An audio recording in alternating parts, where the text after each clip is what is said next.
It's a beautiful snowy day here on Mantor. I've come for a walk and we've been thinking about how the human body serves as an analogy for the body of Christ, and there are certain truths about how the human body works and functions that are also true of the body of Christ. And one thing we can think about is what happens if part of our body gets hurt or injured. How does that relate to the body of Christ?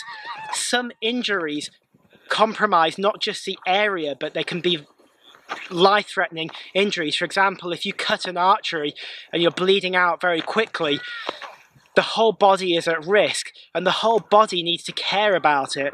And I think when there are serious problems in parts of the church, we all need to be connected and care about those problems. But do we need to feel the pain?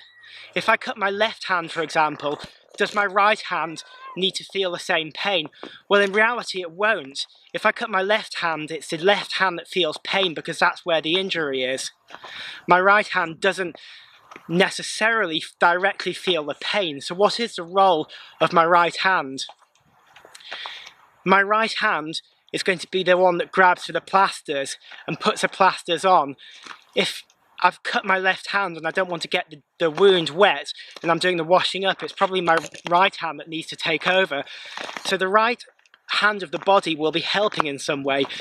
And in the same way in the church, if you know someone who's injured and you're not directly close to them, you're on the other side of the church, but you know that person and you care for them, there's a responsibility to find first aid, there's a responsibility to find ways to help that part of the body that's been injured, and there's also a responsibility to take over and help them out in some of the things that they've been doing in the church.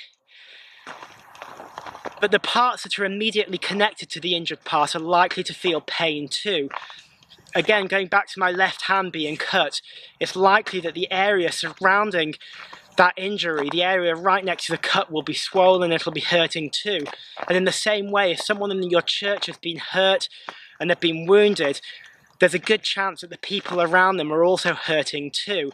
So if you're looking to help and serve and look after people in your church after a tragic or difficult situation, remember to think about the people who are closest to them. Remember to think about the people who are connected most closely to that person, because they may also need help. There are so many analogies here from the body to the church that we need to learn about, but today the challenge is to think about injury and hurt and how can we as healthy functioning parts of the body help and look after people who are hurting and who are injured in our congregations, in our churches.